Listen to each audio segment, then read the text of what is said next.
ఒక్క నిమిషం ఆలోచించండి. మీరు కోపంలో అన్న ఒక్క మాట వల్ల మీ ఆత్మీయులు మీకు దూరమయ్యారా?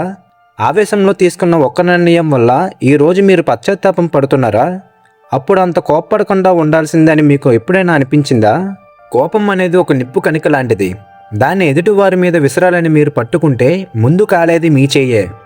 ఈరోజు నేను చెప్పబోయే ఈ కథ విన్నాక మీకు కోపం వచ్చినప్పుడల్లా ఒక అద్భుతమైన సూత్రం గుర్తుకొస్తుంది. ఈ కథ మీ జీవితాన్ని మార్చేయబోతుంది. ఎందుకంటే కోపాన్ని జయించిన వాడు ఈ లోకాన్నే జయించగలడు.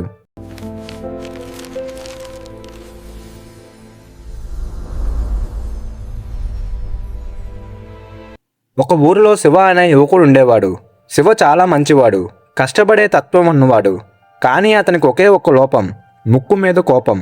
ఎవరైనా చిన్న మాట అన్నా భరించలేకపోయేవాడు. ఆవేశంలో అరుస్తూ ఎదుటివారిని కించపరుస్తూ మాట్లాడేవాడు. ఆ తర్వాత మళ్ళీ వెళ్ళి క్షమాపణ అడిగేవాడు. కానీ అప్పటికి జరగాల్సిన నష్టం జరిగిపోయేది. ఈ కోపం వల్ల ఆఫీస్లో ప్రమోషన్ పోయింది, స్నేహితులు దూరం అయ్యారు, ఇంట్లో భార్యతో గొడవలు మొదలయ్యాయి. శివకి తన తప్పు తెలుసు, కానీ ఆ కోపం వచ్చే క్షణంలో మాత్రం తనని తాను నియంత్రించుకోలేకపోయేవాడు. ఒకరోజు విసిగిపోయి తన గురువుగారి దగ్గరికి వెళ్ళి, గురువుగారు, ఈ కోపం నా జీవితాన్ని నాశనం చేస్తుంది, ఏదైనా దారి చూపండి అని వేడుకున్నాడు. గురువుగారు నవ్వి శివకు ఒక చిన్న గ్లాసు నీళ్లు ఇచ్చి, నాయనా, నీకు ఎప్పుడు కోపం వచ్చినా వెంటనే మాట్లాడకు. ఈ నీటిని నోట్లో పోసుకొని మింగకుండా అలాగే ఉంచుకో. నీ మనసులో 1 నుండి 10 వరకు లెక్క పెట్టుకో.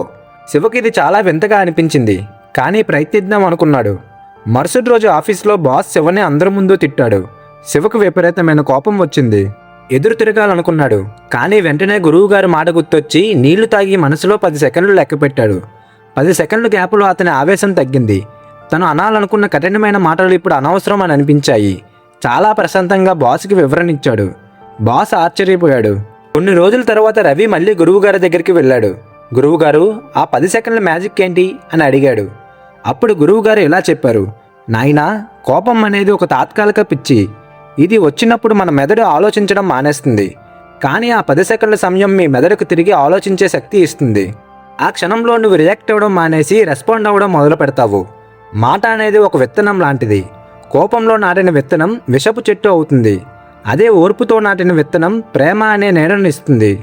శివకు అర్థమైంది, కోపం తన బలహీనత కాదు, తన స్పందనను మార్చుకుంటే అది తన శక్తిగా మారుతుందని. అప్పటి నుండి శివ కోపాన్ని ఆయుధంగా కాకుండా ఓర్పును కవచంగా మార్చుకున్నాడు. అతని జీవితం ప్రశాంతంగా మారింది. ఫ్రెండ్స్, శివ కథ మన అందరి కథ. కోపం రావడం సహజం, కానీ దాన్ని ఎలా వ్యక్తపరుస్తున్నామనేదే ముఖ్యం. మీకు కోపం వచ్చినప్పుడు ఈ 3 పాయింట్లు గుర్తుంచుకోండి. ఏమీ మాట్లాడకండి. ఒక్క క్షణం మౌనం 100ల కొద్ది గొడవలను ఆపుతుంది. మనసులో అంకెలు లెక్క పెట్టండి. ఇది మీ మెదడును శాంతిపరుస్తుంది. నేను ఇప్పుడు అనే మాట వల్ల రేపు నా పరిస్థితి ఏంటి అని ఆలోచించండి. గుర్తుంచుకోండి, కోపం మీకు 1 నిమిషం విజయాన్ని ఇవ్వవచ్చు, కానీ ఓర్పు మీకు జీవితాంతం గౌరవాన్ని ఇస్తుంది. మీ ఆవేశాన్ని అదుపులో పెట్టుకోండి, లేదంటే అదే మీ జీవితాన్ని అదుపు చేస్తుంది. ఈ వీడియో మీకు ఉపయోగపడింది అనిపిస్తే కోపంతో బాధపడే మీ స్నేహితులకు తప్పకుండా షేర్ చేయండి. మరిన్ని ఇలాంటి మోటివేషనల్ స్టోరీస్ కోసం మన జీవిత కథల ఛానల్ని సబ్స్క్రైబ్ చేసుకోండి.